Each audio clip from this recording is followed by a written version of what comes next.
Me llamo Iván Ramírez. Tengo 33 años, pero a veces siento que viví el doble. Nací en Aguascalientes, allá por el 92. Crecí en una casita de lámina y bloques, al fondo de una colonia donde todos nos conocíamos por apodo, no por nombre. El Cholo, la Güera, el Piojo. Y yo era el flaquito, porque siempre andaba más huesudo que los demás. Era yo y mi mamá, nada más. Nunca supe nada de mi papá. Mi jefa decía que se fue por cigarrillos antes de que yo naciera. Nunca volvió. Mi mamá era de esas mujeres de manos fuertes, de mirada que no se quiebra, aunque por dentro se esté cayendo. Lavaba ajeno, vendía quesadillas en un triciclo, y cuando había suerte, limpiaba casas los fines de semana. Ella sola me sacó adelante. Nunca nos faltó lo básico, pero tampoco nos sobraba nada. Desde morro me gustaban los coches, no por lujo, por lo que significaban: movimiento, escape, oportunidad. Había un taller mecánico como a 2 cuadras de la casa, y desde los 11 o 12 me iba a mirar cómo desarmaban motores. A los 14 ya le ayudaba al Donan. A los 17 yo ya cambiaba frenos, ajustaba bandas, hacía afinaciones básicas. Me gustaba ensuciarme las manos. Sentir que era útil sentía hombre. Necesario, pero también me sentía atrapado, como si la vida ya estuviera escrita para uno. Naces pobre, trabajas duro y te mueres igual. Así lo veía, hasta que llegaron los primos del norte. Cada diciembre venían en camionetotas, llenos de regalos, tenis Nike, celulares de esos que aquí ni habían salido todavía. Allá hay lana, primo. Nomás hay que aguantarle tantito al principio. Me lo repetían una y otra vez. Yo los miraba con una mezcla de envidia y esperanza. Pensaban, si ellos pudieron, ¿por qué yo no? Un día, en la madrugada, escuché a mi mamá llorar en la cocina. Pensaba que yo dormía. Tenía las manos llenas de jabón, fregando una cazuela, mientras se le salían las lágrimas, en silencio. Esa imagen nunca se me fue. Tenía 19 cuando tomé la decisión. Un domingo en la tarde, le dije a mamá: me voy pol norte. Ella no dijo nada en ese momento, nomás me miró. No de esos ojos que piden permiso, sino de los que se resignan, como si ya supiera que no podía detenerme. Y así empezó todo: mi historia, a mi ida, a mi error, o mi lección, no sé. Hoy, 14 años después, quiero contar lo que nadie me dijo, lo que no sale en las fotos con dólares, ni en los TikToks de paisanos felices. Porque sí, yo también fui ese joven que dejó todo por un sueño, pero lo que encontré allá no era lo que esperaba. De morrito, yo era el típico chamaquillo flaco, moreno, con el pelo bien parado que parecía antena. Vivíamos en la casa de mi abuela. Bueno, era un cuarto atrás del terreno de ella, con su baño aparte, que a veces ni agua tenía. Era como una mini casita dentro de otra, con láminas arriba que tronaban cada que llovía, como si alguien estuviera aventando piedras. Pero en ese entonces no me pesaba. Uno de niño no se da cuenta que es pobre, hasta que vas a casa de un compañero que tiene piso firme, televisión grandota y hasta cereal de colores. Me acuerdo que me encantaba jugar con carritos, no de los caros, de esos de supermercado que costaban 5 pesos y se les salía la llanta al tercer día. Yo me inventaba pistas con tierra, les ponía obstáculos con piedras, y ahí me podía pasar horas. A veces, mi mamá se asomaba por la puerta y me decía: ya métete, Iván, vas a cenar puro polvo. Pero lo decía riéndose. Mi jefa era todo para mí. Trabajaba un chingo, y aún así se daba tiempo para regañarme, abrazarme y contarme historias cuando no había luz. Me contaba cómo fue su infancia, cómo mi abuela la regañaba por andar descalza, y cómo mi papá, bueno, como él simplemente nunca estuvo. De él, lo único que tenía era el apellido, y una foto vieja donde ni se le veía bien la cara. No me dolía no tener papá. Ya me había acostumbrado, pero sí me dolía ver cómo mi mamá se partía la espalda todos los días. Yo decía: cuando crezca, la voy a sacar de trabajar, le voy a comprar su casa y su lavadora automática. Lo decía en serio, como si fuera algo que pudiera hacer con solo desearlo. Pero pues uno es chavo, ¿no? En la secundaria me volví más callado. Ya no era tan juguetón. Empecé a fijarme en los tenis de los demás, en las mochilas de marca, en los que traían celular. Ahí fue cuando me empezó a caer el 20 de que las cosas estaban cabronas. Había días que mi mamá me daba para el pasaje, pero no para el recreo. Yo decía que estaba a dieta, nomás pa' que no me viera mal frente a los compas, aunque ya ni fuerzas me daban pa' correr en educación física. A los 15 empecé a trabajar con mi tío Nacho, el hermano de mi mamá, Tenía un taller mecánico chico, pero siempre había carros. Me ponía a barrer, a alcanzar herramientas, a limpiar piezas. Al principio solo lo hacía los fines de semana, pero luego ya me aventaba también entre semana en las tardes. Ahí aprendí lo básico de mecánica. No era que me encantara, pero me gustaba sentir que ya ganaba mi propio dinero. Lo poquito que me daban, se lo daba a mi jefa, o me compraba cosas que antes ni soñaba tener. Y sí, también me empezó a gustar una chava. Se llamaba Tania Morena, pelo largo, ojos grandots. Era mi vecina y nos conocíamos desde niños, pero en la prepa empezamos a hablarnos más. Ella era más aplicada que yo. Siempre traía sus libretas bien forradas y sus calificaciones altas. Yo, en cambio, andaba pensando más en juntar para unos tenis o para invitarla a las papas locas. Pero se hizo algo bonito. Me escuchaba, me reía con ella, y hasta me daba consejos de vida. Me hacía sentir que valía algo. Un día le dije: algún día me voy a ir al norte y te voy a traer conmigo, te voy a comprar lo que quieras. Ella nomás se rió, pero en el fondo creo que sí me creyó. Yo también me creí esa mentira. Porque para nosotros, los que venimos de barrios así, irse al gabacho es como ganarse la lotería. No importa si conoces a alguien allá o no, tú te haces ideas en la cabeza. Piensas en dólares, en camionetas, en mandar remesas, en subir fotos con chamarras caras y escribir cosas como echándole ganas, raza. El problema es que nadie te dice lo que cuesta de verdad. Nadie te cuenta que allá eres invisible, que aunque trabajes como burro, nunca vas a pertenecer, que los abrazos escasean, que el idioma te ahoga y que te duelen más las madrugadas que la espalda. Pero bueno, yo no sabía eso. A los 17, yo era puro sueño. Decía que a los 20 ya iba a tener mi taller, mi carro y una casa para mi jefa. Me miraba en el espejo con esa esperanza pendeja que tienen los que no han vivido nada todavía. Recuerdo que una vez un primo que venía de California trajo unos billetes de $20. Los repartió como si fueran estampitas. Yo guardé uno en mi cartera rota y se lo enseñaba a mis amigos como si fuera oro. Les decía: mira, de estos voy a traer un chingo cuando me vaya. Me miraban raro, pero también con envidia, porque yo era el que tenía un plan. Lo que no sabía era todo lo que iba a tener que dejar atrás.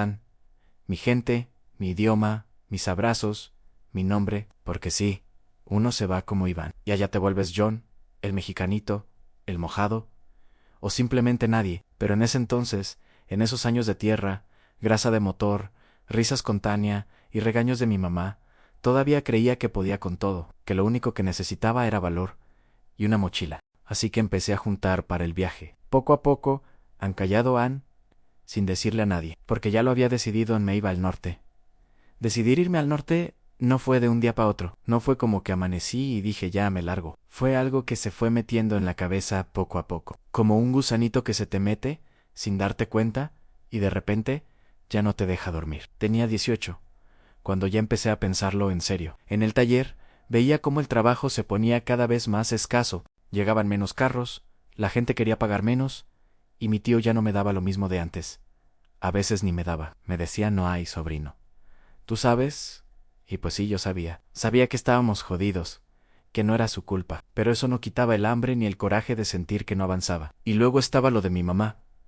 Cada vez se veía más cansada, ya le dolían las rodillas, la espalda, y aún así se iba a las casas de las señoras ricas a limpiar sus mugreros. Una vez regresó llorando porque una patrona le dijo que le había robado una pulsera.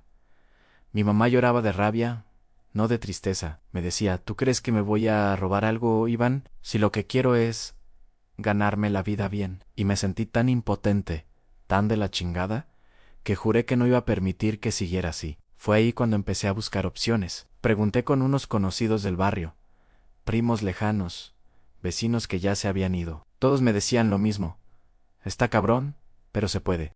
Algunos me pasaban números de coyotes. Otros me advertían de los riesgos. Uno me dijo: si cruzas por Nogales, llévate buena agua, y no confíes en nadie. Yo los escuchaba con miedo y emoción al mismo tiempo. Era como estar en una película donde tú eres el protagonista, pero no sabes si va a tener final feliz o vas a salir en las noticias. Y aún así, quise entrarle en una noche.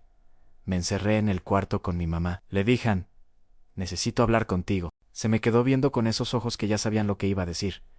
Me senté frente a ella, le tomé las manos y solté todo. Me voy. Ama, me voy al norte. No quiero seguir así. viéndola batallar, viéndola sufrir. Quiero trabajar, mandar dinero, ayudarla, hacer algo. Anella no dijo nada, por un rato. Nomás bajó la mirada y se le llenaron los ojos de agua. Después de unos segundos, me dijo, ¿y si no regresas, Iván? ¿Y si te pasa algo allá? Yo no supe qué contestar, porque sí me daba miedo.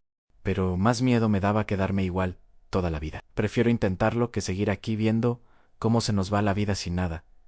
Le dije. Mi mamá suspiró. Me acarició la cara como cuando era niño y me raspaba las rodillas. Y me dijo, entonces ve, pero prométeme que vas a volver. No le pude prometer eso. No sabía si iba a poder, pero le dije que sí, para que pudiera dormir esa noche. Empecé a juntar lo poquito que tenía. Vendí mi teléfono, mis tenis favoritos, unas herramientas que había comprado con mi primer sueldo. Un amigo del taller me prestó 1,500 pesos, y así, sin más, me contacté con un coyote que alguien del barrio me recomendó. Le decían el Güero. Aunque era más prieto que yo, me pidió $5,000. Le dije que no tenía, que lo único que tenía eran ganas. Se rió y me dijo que si le caía con 2,000, me cruzaba con un grupo en 2 semanas, que ya vería cómo le pagaba el resto allá. No dormí bien esos días. Soñaba que me perdía en el desierto, que me dejaban solo, que me agarraba la migra. Pero al mismo tiempo, tenía una ilusión bien cabrona. Pensaba en Tania, en cómo se le iban a poner los ojos cuando viera que lo logré. Imaginaba regresar, un día manejando una troca, con regalos para todos, con la frente en alto. Esas ideas me mantenían firme. El día que me fui, me despedí solo de mi mamá y de Tania Na. A los demás les dije que me iba a trabajar a Guadalajara. No quería que nadie me detuviera. No quería escuchar sermones ni despedidas dramáticas con Tania. Fue raro. Nos sentamos en una banqueta y le dije la verdad. ¿Y yo qué? Me preguntó. ¿Vas a dejarme aquí nomás? Así, no es por dejarte. Es porque quiero algo mejor para ti, para mí. Para todos. Ella me abrazó. Me dijo que no me olvidara de ella aunque le escribiera, que no me metiera en cosas feas. Le prometí que sí, que volvería. Por ella, no sé por qué, pero esa despedida me dolió más que nada. Me fui con los ojos rojos, con el corazón apretado, pero con la maldita idea de que todo valdría la pena. Tomé un camión rumbo a Nogales. Iba con un pantalón de mezclilla, una sudadera vieja y una mochila con 3 mudas de ropa, un peine, un jabón de hotel y una foto de mi mamá. Nada más. En el camión conocí a otros chavos como yo, uno de Veracruz, otro de Oaxaca y uno más grande que venía de Chiapas. Todos íbamos al norte. Todos traíamos miedo disfrazado de valentía. Nos reíamos de nervios. Hablábamos de qué haríamos con los dólares, de a qué familia ayudaríamos primero. Era como si quisiéramos convencernos unos a otros de que todo saldría bien. Cuando llegamos a Nogales, me temblaban las piernas. El Güero nos recibió en una casa medio abandonada. Nos revisó como si fuéramos mercancía. Ustedes van mañana en la madrugada. Caminen rápido. No se separen. Y no pregunten nada, nos dijo. Esa noche no dormí. Estaba acostado en el piso, con otros 7, mirando el techo como si fuera a responderme todas mis dudas. Pensé en mi mamá, en Tania, en mi barrio, en la banqueta donde jugaba con carritos, en el taller, en todo lo que estaba dejando, pero también pensé en lo que podía ganar. A las 3 de la mañana nos despertaron. Es hora, dijo el Güero Ann. Y ahí empezó la parte de la historia que nunca me contaron, Ann. Esa madrugada. No se me va a olvidar. Nunca. Eran como las 3 y feria cuando alguien nos pateó suavemente los pies y dijo bajito en despierten. Ya es hora. Yo apenas había pegado los ojos, pero el susto no me dejó dormir más de 10 minutos. Nos levantamos todos como zombis. Nadie hablaba. Nos pusimos los tenis, guardamos lo poquito que teníamos y uno a uno salimos por la puerta trasera de la casa donde nos tenían escondidos. Afuera, la oscuridad era tan espesa que ni la luna se animaba a salir. Yo temblaba, pero no sabía si era de miedo o por el aire helado que se colaba por el cuello de mi sudadera. Éramos 9, 4 chavos como yo, un señor grande, una doñita bajita con su hija de unos 6 años y 2 muchachos que parecían hermanos. Caminamos en fila india, siguiendo al guía, un tipo seco, con gorra baja, lentes negros y un rifle colgado al hombro. Nunca supe cómo se llamaba, solo sé que le decían el Flaco a las afueras de Nogales. Nos metimos entre unos matorrales. Desde ahí empezó el silencio en el verdadero. Nadie podía hablar, solo escuchábamos el crujir de nuestras propias pisadas sobre la tierra seca, las ramas que se rompían bajo los pies y el sonido de nuestros corazones que latían como tambores de guerra. Caminamos unas 3 horas antes de la primera parada. Íbamos subiendo por unas lomas, bajando otras, y metiéndonos entre arbustos llenos de espinas. Mi mochila ya me pesaba como si llevara piedras, y el agua se sentía como oro líquido. Me la racionaba como si fuera lo último en la tierra, un traguito cada hora nada más. La señora con la niña empezó a quejarse. La niña lloraba bajito, con esos sollozos que uno ya no puede controlar en el flaco. Se enojó. Si siguen haciendo ruido, nos van a escuchar los federales, les dijo en voz baja, pero con ojos que daban miedo. Yo solo pensaba, Andiosito, por favor que no nos dejen aquí, que no nos pase nada. Al amanecer, ya llevábamos como 8 horas caminando. El cuerpo ya no me respondía igual, los pies me ardían, tenía ampollas, y la espalda sentía como si me estuvieran clavando algo, pero lo peor no era el cansancio, era el no saber cuánto faltaban. Nadie decía nada, ni una palabra de aliento, ni un ya casi, tan solo silencio. Llegamos a un punto donde nos hicieron tirarnos al suelo. Allá están los de la migra, dijo el flaco An. Nos arrastramos entre piedras, tierra y ramas, como animales. Me raspé los codos, me llené de espinas, y sentí que me iba a desmayar. Pero ahí, en ese momento, entendí algo. En la frontera no hay dignidad, solo ganas de sobrevivir. Después de pasar ese tramo, seguimos caminando. Ya el sol pegaba fuerte, eran como las 10, y el calor se empezaba a volver insoportable. La señora ya no podía más. La niña iba cargada por uno de los chavos, y el señor grande iba cojeando. Nadie hablaba, pero todos pensábamos lo mismo. Esto está más cabrón de lo que imaginábamos. Al mediodía, nos escondimos bajo unas rocas grandes. Ahí descansamos un rato. Yo me quité los tenis y tenía los calcetines empapados de sudor y sangre. Me saqué una espina del tobillo que parecía un clavo. El flaco nos dio medio burrito viejo a cada uno. Me supo a gloria. En ese rato, me puse a pensar en mi mamá, en su cara, cuando me despidió. Me imaginé su voz diciendo, «Ya comiste, mijo», y sentí que se me cerraba la garganta. Pensé en Tania también, en su risa, en su abrazo, y me pregunté si me seguiría esperando. A las 2 seguimos la caminata. Ahí fue cuando empezó lo peor. El calor era brutal. El agua ya se estaba acabando. Yo me la tomaba a escondidas, a sorbitos. El cuerpo ya no sudaba, solo sentía la piel caliente, la boca seca y los labios partidos. Caminábamos como zombies. Uno de los chavos empezó a vomitar. Otro se cayó y no podía levantarse. El flaco se desesperó. «El que no aguante, aquí se queda», gritó. A nadie quería quedarse. Todos nos levantamos como pudimos. Pero el señor grande ya no podía ni hablar. Solo respiraba como si se estuviera ahogando. La doñita lloraba en silencio, y la niña se aferraba a su muñeca sucia, sin entender bien qué pasaba. A las 5 de la tarde nos escondimos otra vez. Según el flaco, ya estábamos cerca. No más, unas horas más, y llegan por ustedes, nos dijo.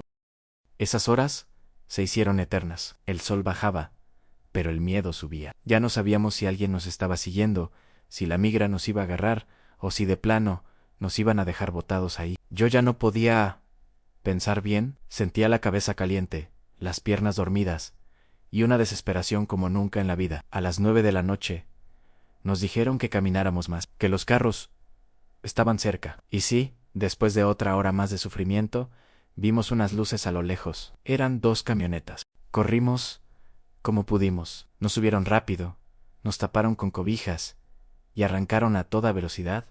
Iban por terracería. Nos sacudíamos como costales. A nadie decía nada. Solo se escuchaban los motores, el polvo y uno que otro gemido de dolor. Yo iba en silencio, agradeciendo estar vivo, pero sin saber a dónde nos llevaban. Después de un rato, llegamos a una casa vieja, como en medio de la nada. Ahí nos dejaron tirados en una habitación con colchonetas sucias. Nos dieron agua, algo de comer, y nos dijeron que descansáramos. Mañana cada quien a su destino, dijeron. Yo me acosté en una de esas colchonetas y lloré. Lloré como no lo hacía desde niño. En silencio, con la cara tapada. Lloré por miedo, por cansancio, por la angustia de no saber si todo esto había valido la pena. Esa noche dormí como pude. El cuerpo ya no me respondía, pero la cabeza no paraba de pensar. Y así fue como crucé. Así empezó mi vida en Estados Unidos. El primer lugar donde puse los pies ya como ilegal fue una casa en las afueras de Phoenix. Una casa fea, con paredes pelonas, colchones en el suelo y ventanas tapadas con cartón. Olía a humedad, a sudor viejo y a sopa instantánea. Me acuerdo que lo primero que pensé fue, ¿a esto vine? ¿Esto es lo que me esperaba? Éramos como 20, ahí, hombres, mujeres, 2 niños, todos recién cruzados. Había uno con fiebre, otro que no dejaba de toser, una chava que lloraba en un rincón. Y yo nomás miraba todo con ojos de plato, como si todavía no me cayera el 20 de que ya estaba del otro lado. Esa noche dormí abrazado a mi mochila, aunque ya no traía nada de valor. Era por costumbre, como cuando de niño te duermes abrazando tu peluche, aunque ya esté roto. El cuerpo me dolía hasta el alma. Tenía las piernas llenas de llagas, la espalda raspada y los pies con ampollas del tamaño de una moneda, pero dormí. Dormí como si me hubieran noqueado. Al día siguiente nos fueron sacando poco a poco. Unos los llevaban a California, otros a Texas, otros quién sabe a dónde. A mí me recogió un señor chaparro con cara de pocos amigos. Me dijo, ¿eres Iván? ¿Vámonos? Subí a su troca sin decir una palabra. Me llevó manejando casi todo el día. No hablamos casi nada. Solo me dio un Gatorade caliente y me dijo, no hagas preguntas, cabrón. Allá te explican. Llegamos a Los Ángeles en la noche. No como yo me lo imaginaba. No había rascacielos, ni glamour, nada de eso. Era un barrio todo grafiteado, con calles sucias, casas con rejas, hasta en las ventanas del baño. Me bajó en una casa donde vivían otros 6 paisanos. Todos dormían en un solo cuarto, sobre colchonetas o cobijas en el suelo. Uno me saludó con la cabeza y me dijo, acomódate donde puedas, carnal. Ahí fue cuando entendí que allá no eres nadie. No importa si eres buena onda, si estudiaste, si tienes sueños. Ahí solo vales por lo que puedes cargar, lo que puedes limpiar, lo que puedes aguantar. Mi primer trabajo fue en una cocina de restaurante, lavando trastes. Me levantaba a las 5, tomaba 2 camiones y caminaba como 20 minutos. Entraba a las 7 y salía a las 6. Todo el día con las manos en agua caliente, entre grasa, restos de comida y gritos en inglés que no entendía. Hurry up, faster, me decían. Y yo nomás decía yes, yes, aunque ni supiera qué chingados querían. Me pagaban en efectivo, debajo del agua, 250 a la semana. De ahí tenía que pagar renta, comida y ahorrar para mandar algo a México. A veces comía pan con mayonesa o sopa maruchanán, a veces ni eso. Pero no me quejaban.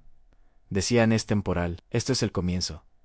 Luego va a mejorar, pero no mejoraba. El segundo mes me cambiaron de restaurante porque el jefe nuevo era un desgraciado que nos trataba como basura. Me gritaba, me aventaba platos. Una vez hasta me empujó. Me salí antes de que me rompiera algo. Encontré trabajo limpiando oficinas de noche. Ahí conocí a don Marcelo, un señor de Oaxaca, que llevaba 20 años en Estados Unidos. Me dijo, aquí nunca es lo que esperas, mijo. Aquí nomás sobrevives. Esas palabras me marcaron. Trabajaba toda la noche. Dormía de día, me alejé de todo. Ya no hablaba con nadie. No tenía amigos, no tenía nadie. A veces le escribía a mi mamá, pero le escondía la verdad. Le decía que estaba bien, que comía rico, que la ciudad era hermosa. Mentira tras mentira, todo para que no se preocupara. Tania me mandaba mensajes al principio. Me decía que me extrañaba, que me mandaba besos. Yo le respondía cada vez menos, no porque no la quisiera, sino porque me daba vergüenza. Sentía que no era el Iván que ella había amado. Sentía que allá me estaba pudriendo por dentro. A los 4 meses, tuve mi primera crisis. Estaba limpiando una oficina en el piso 17 de un edificio. Miré por la ventana y vi las luces de la ciudad. Todo se veía tan bonito desde arriba, y de repente me entró una tristeza tan perra, un vacío que me aplastó. Empecé a llorar como niño. Me senté en el piso, entre escobas y bolsas de basura, y me dije, ¿qué carajos estoy haciendo aquí? Para esto me fui. Nadie me escuchó, nadie supo. Después de eso, ya nada fue igual. Empecé a trabajar en automático. Me levantaba, iba, hacía lo mío, regresaba, a veces ni comía. Me volví una sombra. Un robot con uniforme sucio y ojeras permanentes. Vi muchas cosas, paisanos desmayarse de cansancio. A un compa que lo atropellaron y lo dejaron ahí, porque nadie tenía papeles para llamar a una ambulancia. Vi a chavas ser tocadas sin su permiso y quedarse calladas por miedo a perder el trabajo. Vi a uno suicidarse tirándose del segundo piso de una construcción, Lo vi todo, y lo callé todo, Ann, y lo peor es que empecé a pensar que eso era lo normal, que así tenía que ser. Pero no era normal. Era inhumano, Ann, y ahí fue cuando empecé a perderme, a dudar de mí, a preguntarme si el Iván que soñaba con tener su taller, con abrazar a su mamá, con casarse con Tania, todavía existía, o si ya se había quedado atrás, en el desierto, en una piedra, bajo el sol, entre espinas. Todo empezó a hacerse más oscuro por dentro. No afuera, allá seguía saliendo el sol. La gente seguía manejando sus carros caros, comprando en el mal, tomándose selfies con cafés de $5. Pero dentro de mí, todo se empezó a apagar. Después de un año en Estados Unidos, ya no me reconocía. Había bajado como 10 kilos. Tenía la cara chupada, los ojos hundidos, las manos resecas de tanto químico. Dormía mal, comía peor. Pero no era solo lo físico, era como si mi alma también estuviera cansada. La rutina era asesina. Me levantaba a las 4:30 de la mañana. Salía al trabajo de limpieza en un supermercado. Luego de ahí me iba directo al otro trabajo, en una bodega cargando cajas. Regresaba a casa como a las 11 de la noche. Dormía 4 horas, y otra vez lo mismo. Así, todos los días, sin fines de semana, sin pausas, sin vida. Un martes, que no tenía nada de especial, se me vino todo encima. Había tenido una discusión con el encargado del súper, porque rompí una botella de jugo al limpiar un estante. Gritó como si le hubiera matado a su perro. Me insultó enfrente de todos. Me dijo idiot y stupid Mexican. Me tragué el coraje porque necesitaba ese trabajo. Bajé la cabeza y limpié el piso con los dientes apretados. Ese día llovía, me empapé esperando el camión. Me temblaban las piernas del frío. Llegué a la bodega con los calcetines mojados y la espalda empapada. Y ahí, cargando cajas de arroz, me tronó la rodilla. Sentí un crack seco, fui al suelo. El supervisor se me acercó y me dijo, ¿estás bien? ¿Puedes seguir? Yo, sin poder ni levantarme bien, dije que sí, pero la pierna no respondía. Me arrastré hasta una esquina. Sudando, con un dolor como si me hubieran partido en dos, me mandaron a casa. No al doctor, porque no tenía seguro. Porque era ilegal, esa noche lloré. No poquitón, no como otras veces. Lloré con gritos, con rabia, con desesperación. Lloré como nunca había llorado en mi vida. Me tapé la cara con la almohada para que los demás no me escucharan, pero seguro se dieron cuenta. Me retorcí en la cama, solo, adolorido, pensando que ya no podía más. Ese fue mi punto de quiebre. Ahí entendí que me estaba muriendo lento.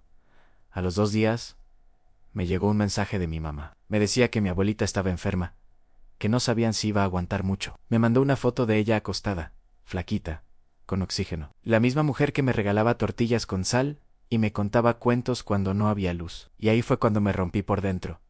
Yo estaba aquí, solo, lastimado, sintiéndome una sombra. Y allá mi familia también se estaba cayendo, y yo no estaba.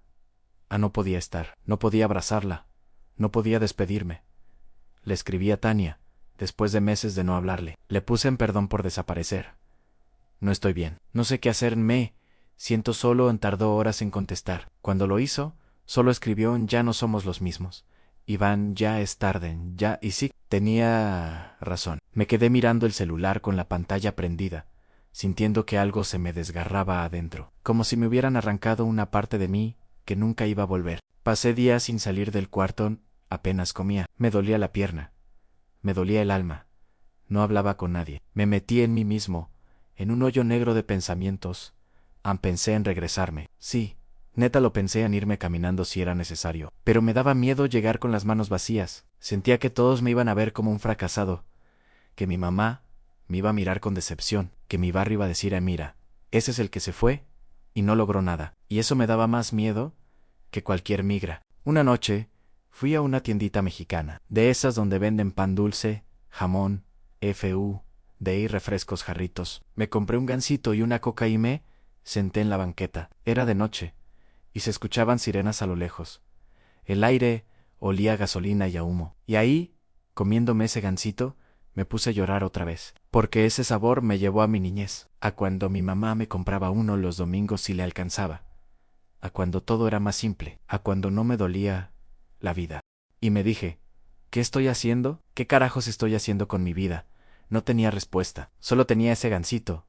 medio frío y un corazón hecho trizas. Después de ese gansito en la banqueta, algo cambió. No fue que me volví fuerte, ni que se me quitaron los dolores de un día para otro. No, eso no pasa en la vida real. Pero me cayó un 20 bien cabrón. Ansí me quedaba tirado. Ahí sí me iba a acabar. Y no me refiero solo al cuerpo, me iba a acabar como persona. Me levanté, me limpié las manos con mi sudadera, tiré la envoltura en una bolsa de basura toda reventada, y me fui caminando lento a la casa donde vivía, cojeando, claro, porque la rodilla todavía no andaba bien. Pero me fui pensando, dándole vueltas a todo. ¿Y si mejor me regresaba? ¿Y si agarraba mis cosas, le hablaba a mi jefa y le decía que ya estuvo? Pero al mismo tiempo me entraba otro pensamiento, como un susurro en la nuca. Neta, vas a volver así, todo jodido. Después de todo lo que aguantaste, después de cruzar el desierto, dormir en el suelo cargaj, cachaos como buju, vas a volver con las manos vacías. Y me ardía pensar que allá iban a verme como el que fracasó, como el que no la hizo. Entonces me empecé a enojar, pero no con los demás, conmigo mismo, por haber creído que el norte era otra cosa, por haberme tragado la historia del sueño americano, como si fuera receta mágica, por haber dejado todo, sin saber realmente a qué venía. Pero también, al fondo del coraje, empezó a salir algo que no esperaba, en una vocecita que me decía que todavía podía cambiar las cosas, que no todo estaba perdido, que tal vez no iba a tener la troca del año ni la casa con alberca, pero que a lo mejor sí podía encontrar algo que me hiciera sentido, algo que valiera la pena. Empecé por lo básico en dormir, en comer, ampararle a los 2 trabajos. Me quedé solo con uno. Aunque ganara menos, necesitaba tiempo para respirar. Luego me compré un cuaderno de esos de espiral del dólar y empecé a escribir. Nada muy profundo. Nomás pensamientos. Cosas que me venían a la mente, lo que extrañaba de México, lo que me daba miedo, lo que soñaba de niño.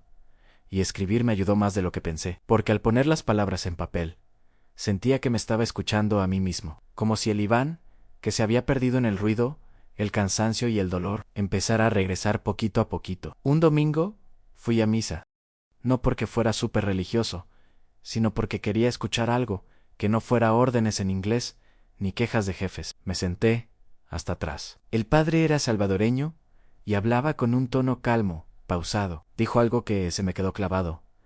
A Dios no te prometió una vida fácil, te prometió acompañarte en el camino difícil. No sé si fue Dios o solo la necesidad de escuchar a lo que me levantara, pero salí de esa misa con otra cara. Al día siguiente, en el trabajo, me acerqué a don Marcelo, el mismo señor oaxaqueño que conocí meses antes. Le pregunté si conocía a alguien que necesitara ayuda en otra cosa, algo que no fuera cargar como burro o limpiar baños. Me miró con calma y me dijo, ¿sabes cocinar? No mucho, le dije. Entonces vas a aprender. Tengo un amigo que tiene una lonchera de tacos. Necesita a alguien que le eche la mano. Fui y hablé con el dueño, don Chema, un sinaloense de voz fuerte y corazón noble. Me dio chance. Me puso a picar cebolla, lavar cilantro, freír tripas. Al principio me cortaba los dedos, me salpicaba aceite y olía a cebolla 3 días seguidos. Pero me gustaba, sentía que estaba aprendiendo algo, algo mío. Poco a poco me fui ganando la confianza. Me enseñaron a ser pastor, a calentar tortillas como se debe, a preparar salsas que sí pican. Y lo más chido, empecé a hablar con la gente, paisanos, que venían a echarse sus tacos y te contaban su vida en 3 minutos. Señores solos, morras que trabajaban en limpieza, jóvenes como yo, todos con historias parecidas. Ahí entendí que no estaba solo, que había un chingo de raza igual que yo, tragándose el llanto, sobreviviendo como se puede, pero también sacando fuerzas de lugares que ni sabían que tenían. Una noche, una señora me dijo, gracias, mijo, tus tacos me recordaron a los de mi barrio en Morelia, y sentí algo aquí, en el pecho, como si por fin, después de tanto, alguien viera a Iván, no al lavaplatos, no al ilegal, al chavo de Aguascalientes que solo quería hacer algo bueno. Empecé a sonreír otra vez, a tener ganas de levantarme. Incluso empecé a escribirle otra vez a mi mamá. Pero esta vez, sin mentir a San, le conté la verdad. Le dije que le había pasado mal, que me había roto, pero que estaba saliendo, que no sabía cuándo iba a volver, pero que estaba luchando por ella, por mí, por todo. Y ella, en lugar de regañarme, me mandó un audio llorando. Me dijo, estoy orgullosa de ti, mijo, no por lo que haces, sino por no rendirte, Ann. y lloré otra vez, pero ahora con algo distinto adentro, con una mezcla de dolor, sí, pero también de alivio y de esperanza. No todo se arregló de golpe. Todavía tenía que mandar renta, pagar cosas, cuidar mi salud, pero ya no era ese zombi que caminaba por inercia. Ya no, a veces me sentaba en la banqueta, con otro gansito en la mano, y me acordaba del Iván, que casi se quiebra. Lo miraba con compasión, como quien ve a un hermano menor que se perdió, pero logró regresar a casa. Y entendí que no es el país el que te salva. Eres tú, con tus decisiones, con tu aguante, con tu lucha, y también entendí que tal vez nunca iba a tener todo lo que soñé, pero eso no significaba que no podía tener algo que me hiciera sentir vivo. Nunca pensé que algo tan simple como unos tacos al pastor iban a ser lo que me devolviera el alma al cuerpo. Trabajar en la lonchera de Don Chema no era ningún lujo, ¿eh? Nos levantábamos a las 6, preparábamos todo en chinga, cargábamos las ollas, el gas, las mesas, y luego abríamos a las 9. A veces no había clientes.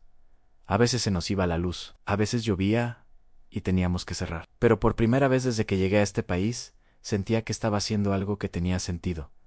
No ganaba mucho, pero podía respirar. Y más importante, podía conectar con la gente. Cada cliente tenía su rollo.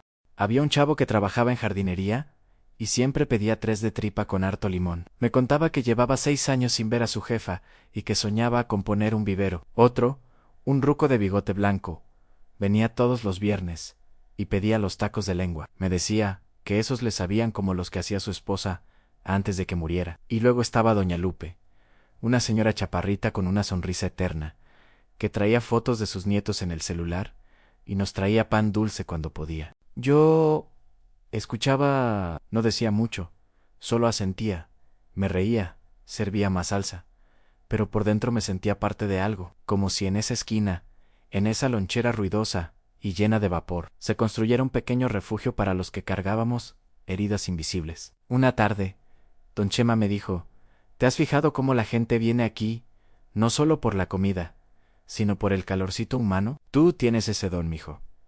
La raza se siente cómoda contigo. Yo me reí, y le dije que exageraba, pero él insistió: no, netán tienes ángel. Y si aprendes bien este rollo, algún día puedes tener tu propia lonchera. No lo dije en voz alta, pero por dentro algo se encendió. Esa noche, en el cuaderno donde escribía mis pensamientos, puse: ¿y si sí? ¿Y si en vez de seguir huyendo del pasado, empiezo a soñar otra vez?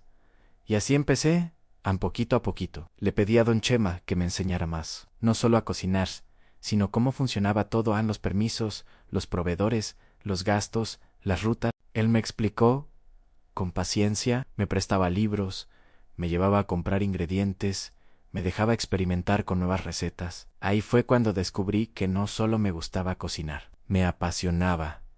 Me emocionaba ver cómo una buena salsa podía cambiarle el día a alguien, como un taco bien hecho podía hacer llorar a alguien que llevaba años sin probar algo que le supiera a casa. Y empecé a soñar, pero esta vez, sin fantasías de camionetotas ni mansiones, soñaba con mi propia lonchera, con ponerle un nombre, con que mi mamá viniera un día a probar mis tacos y dijera: es tu sabia Aguascalientes. Soñaba con volver a amar sin miedo, con volver a reír sin culpa, ni eso. Eso fue mi reencuentro con algo valioso.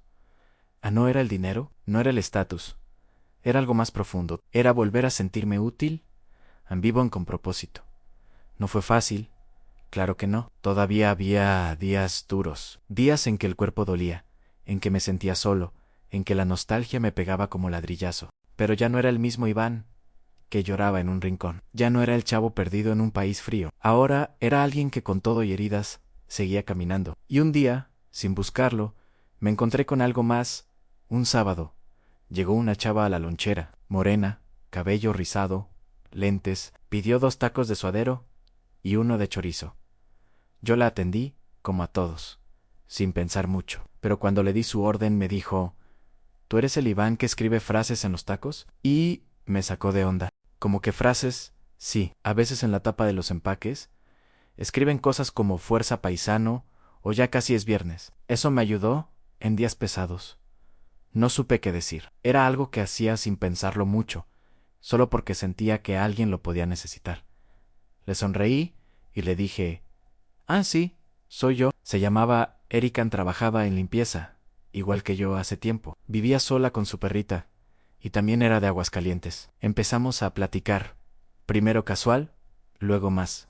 A veces venía por tacos, otras solo a saludar. Una vez me trajo una carta, escrita a mano. Me contaba su historia. Yo le escribí otra, y así, entre salsas, servilletas y letras, empezamos algo. No voy a decir que fue amor a primera vista, ni cuento de hadas, pero fue bonito en real, con pausas, con risas nerviosas, con historias compartidas de dolor y esperanza. Y un día me dijo: ¿tú sabes todo lo que vales, Iván? Y yo no supe qué contestar, pero me abrazó, y ese abrazo me reconstruyó un poquito más. Ahí entendí que el reencuentro más valioso no era con la cocina, ni con los sueños, ni con otra persona, era conmigo mismo, con el Iván que pensó que se había perdido para siempre, pero que siempre estuvo ahí, esperando que yo me diera otra oportunidad. Una cosa que aprendí en estos años es que no todo lo que duele se ve. La gente te ve parado ahí, sirviendo tacos, echando chiste, escuchando música de fondo, y creen que ya estás bien,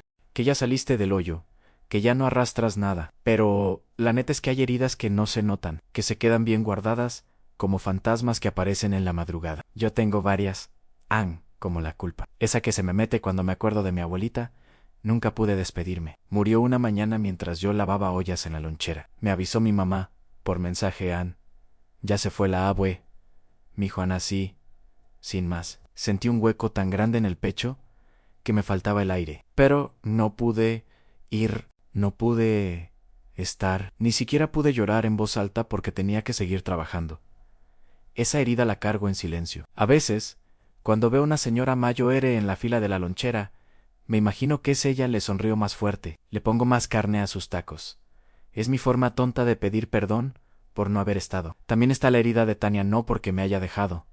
Eso lo entiendo. Fue porque yo me fui prometiendo cosas que no sabía cumplir. Le prometí que volvería, que haría todo por nosotros. Y al final, apenas si podía con mi propio peso. Nunca supe si se casó, si tuvo hijos, si aún me recuerda. A veces me dan ganas de buscarla en redes, pero luego me digo que no, que hay cosas que es mejor dejar como recuerdos.